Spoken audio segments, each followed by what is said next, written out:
Merhaba arkadaşlar. Şimdi bu videomuzda yaklaşık olarak 35 metrekarelik bir stüdyo dairemiz var. Burada yaşayan bir üniversite öğrencisi bir arkadaşımız var. Müzikle uğraşmayı seviyor. Rap yapıyor. Bu arkadaşımızın bulunduğu bu stüdyo daireyi home stüdyo haline getireceğiz. İmkanlarımız el verdiğince. Şimdi öncelikle şöyle göstermek istiyorum giriş kısmını. İçerisi şöyle, bildiğiniz giriş kısmı, mutfak. Şöyle arkamda görüyorsunuz. Bulunduğu bölgede şurası. Gördüğünüz gibi televizyonu var. İşte bir bilgisayar masası tarzında.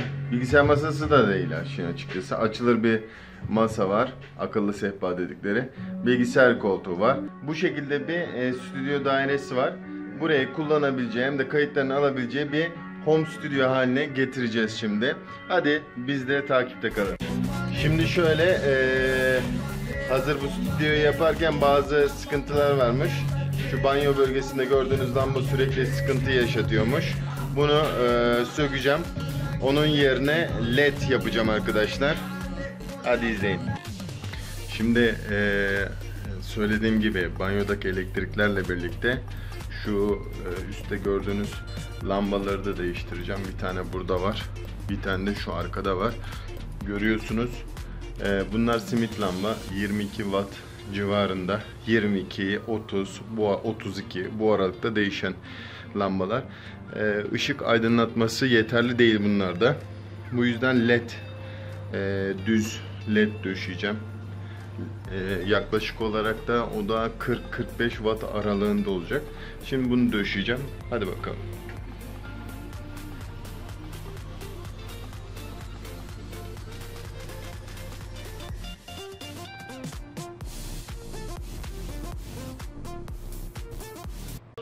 Şimdi ışıkları hallettik home stüdyoda. Şimdi bir tanesi şu arkamdaki, şöyle göstereyim. Bir tanesini böyle bağladık. Bir tanesini böyle bağladım. Ortamın ışığı diğerine göre daha iyi oldu.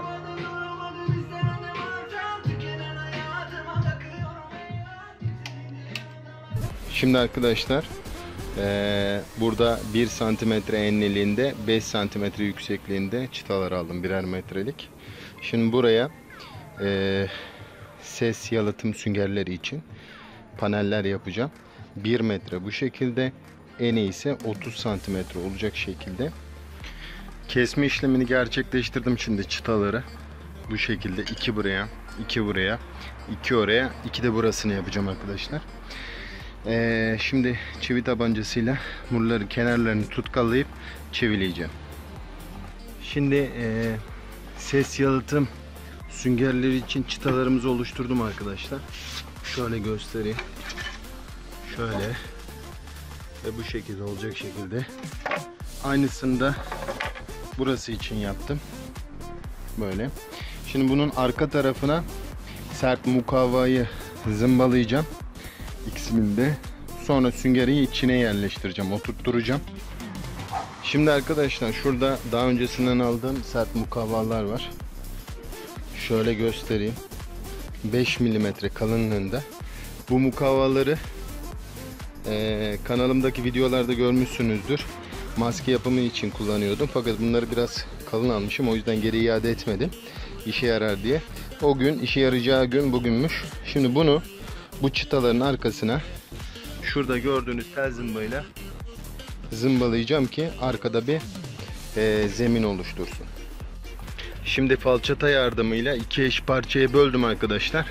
Tam şöyle arkasına gelecek şekilde. Bakın oturuyor. Şöyle yapacağım. Arkası gelecek şekilde şöyle bunu arkasına oturtuyorum. Şöyle. Bu şekilde kenarlarından zımbalayacağım ki arkada bir zemin olarak kalsın.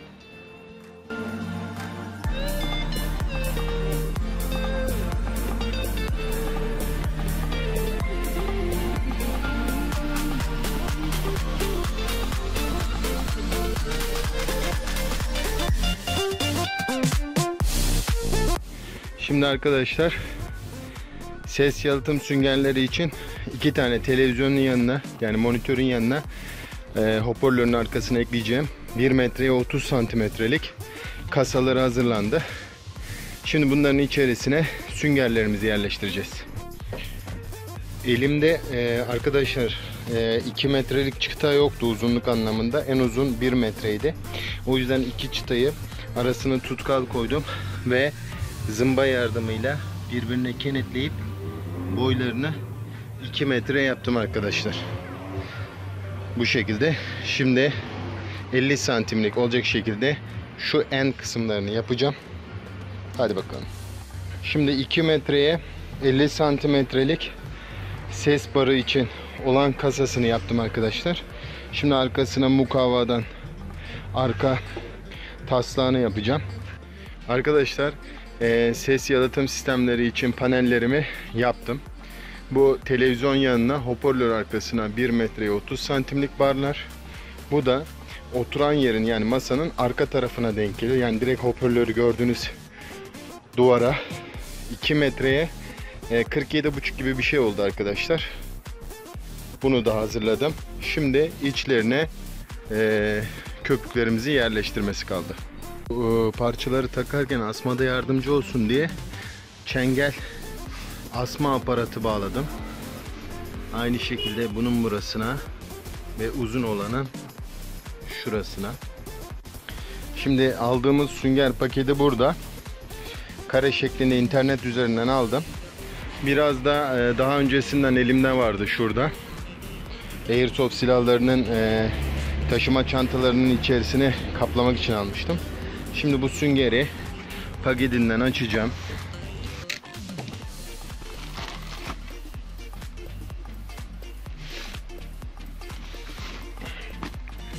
Süngerler bu şekilde arkadaşlar. Güzel. Zannedersem hatırladığım kadarıyla şu yükseklik 4 santim olması lazım. Şimdi arkadaşlar yapıştırmayı sıcak silikonla denedim. Fakat tabi sıcak silikonu komple dökemeyeceğim için bana biraz sıkıntı verdi. Sıcak silikonla uğraşması bayağı sıkıntılı olacak. O yüzden elimde bir tane, bu koltukçuların kullandığı, onlar tabi makine kompresörle kullanıyorlar, sünger yapıştırıcı. Bunu internet üzerinden bulabilirsiniz. İsmini de şöyle göstereyim. Unitek diye bir marka. Arkadaşlar kesinlikle tavsiye ediyorum. Müthiş bir yapıştırma etkisi var. Bir an önce yapıştırın. Yemin ediyorum, hani başka bir şey kullansanız bu kadar etkili bir yapıştırma olmaz. Şimdi çekmesi için birini kullanacağım. Yaparken işlemi göreceksiniz arkadaşlar nasıl olduğunu. Ciddi anlamda çok profesyonel bir çözüm.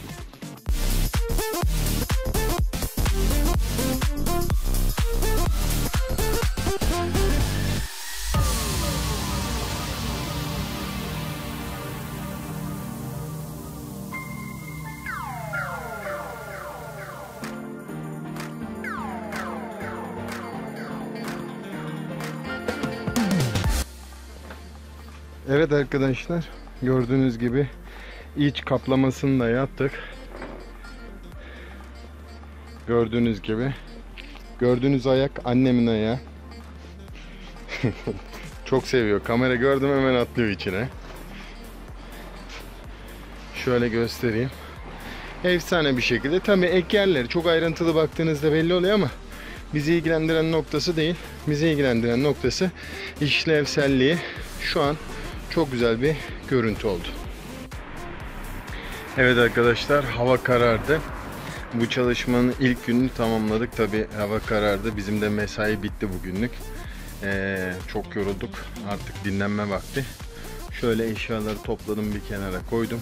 Yaptığımız malzemeleri yapacağımız daireye indirdim. Artık çalışmanın ikinci gününde tekrardan devam edeceğiz. Şimdi artık yemek zamanı. Evet arkadaşlar, bugün yeni bir gün. Çalışmalarımızı devam ediyoruz. Kardeşim de çalışmalara katıldı. Bana yardımcı oluyor. Şimdi burada masaya ayak yapıyoruz. Şimdi göstereyim size ne olduğunu. Şimdi burada aşağıda akıllı sehpa göstermiştim ben size. Alt tarafında bayağı bir yer kaplıyordu ve oturan kişinin yanaşmasına pek fazla izin vermiyordu. Şimdi o sehpanın üst tarafındaki aparatını, yani sehpa kısmını sökeceğim. Buna ayak yapacağım. Ayakları monteleyeceğim. Şimdi arkadaşlar bu taraftaki bu rafımızı alacağız. Çünkü buradan geldiğimizde home studio yapacağımız yerde görsel olarak biraz boğuyor bizi. Bunu alacağız. Buradaki rafı kaldıracağız. O kitaplığı alıp buraya yerleştireceğiz. Şimdi arkadaşlar buradan söktük dolabı. Getirdik buraya, monteledik. Yanlarından sabitledik. Yani sonra sallanmaya ya da öne gelmesiyle alakalı engel olmak için sol tarafa da sabitledik. LED'i döşeceğimiz kısmın panelini duvara monteledim arkadaşlar. LED altına döşenecek. Şuradan priz inecek aşağıya doğru. Şurada priz yatağımız var. Askı aparatlarının kapatıcılarını boyadım. Sonra masanın ilavesini yaptım. Şu şekilde sabitledim. Bir tane de ayak. Üçlü ayak oldu şimdi. Sonra duvardaki ayrıyeten aparatı sprey boyayla siyah boyadım. Şimdi bunları yerlerine yerleştireceğiz. Şimdi arkadaşlar masamızı kurduk. Bir ayak daha attım. Arkada 2, önde 2 ayak olacak şekilde sağlamlaştırdık. Sonra televizyonun yan taraflarına ses yansıtma panellerini de yerleştirdik. Çok güzel bir görüntü oldu. Şöyle yaklaştırayım.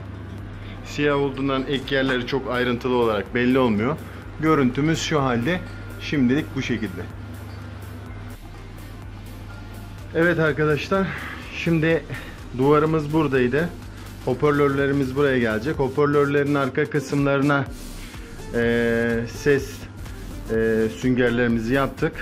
Tam karşısında patlama gerçekleştiği anda arka tarafa vuracak şekilde yine burada ses panellerimizi biraz görsellik olacak şekilde dizayn ettim ve yerleştirdim. Üst tarafına yine bu şekilde rafımızı siyah boyayacağımızı söylemiştim. Siyah boyadım. Üst tarafına kitap konulabilir. Ya da atıyorum ne bileyim kullanmak istediğiniz görsel olarak objeleriniz varsa bunları yerleştirebilirsiniz. Bu şekilde gördüğünüz gibi efsane bir tasarım gerçekleştirdik. Görsel olarak da çok güzel oldu. Bu yerleşim planımız çok güzel. Şimdi duvara stickerlarımız yapılacak fakat dizayn aşamasında, tasarım aşamasında. Şimdi arkadaşlar internet üzerinden RGB aydınlatma aldım, LED aydınlatma. Şöyle gösteririm. LEDON 5 metrelik RGB'li. Kumandası şu vaziyette. Şöyle görüyorsunuz. Umarım sadece kırmızı, yeşil, mavi yoktur. 5 metrelik. Şu anda şöyle bir soket girişi var. Daha sonra algılayıcı bir LED kontrolü var. 12 voltluk 2 amperlik bir adaptörü var. Şimdi bunu şuradaki kısma yerleştireceğim, alt tarafına. İstediğimiz gibi olur umarım.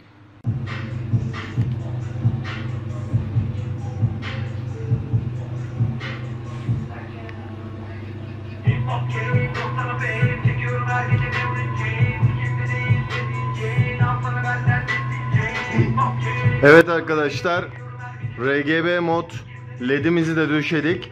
Alt tarafına duvara az önce reklamcıya özel tasarım baskımızın siparişini de verdik.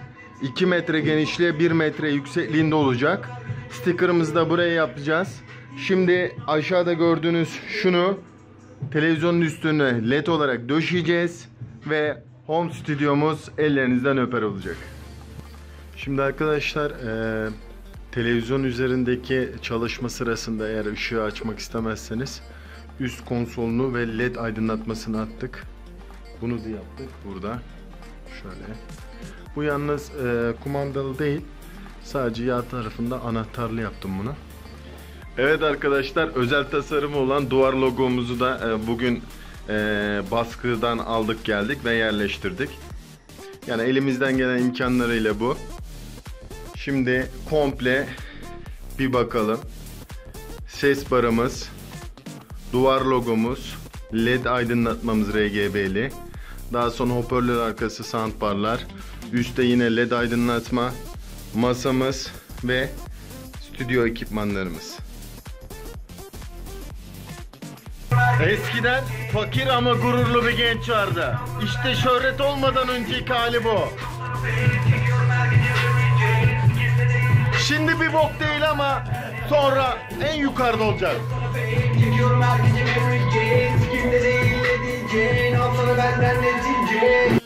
Evet arkadaşlar, bu projenin de sonuna geldik. Beğenmeyi, abone olmayı ve yorum atmayı unutmayın. Başka projede görüşmek üzere. Şimdilik hoşça kalın.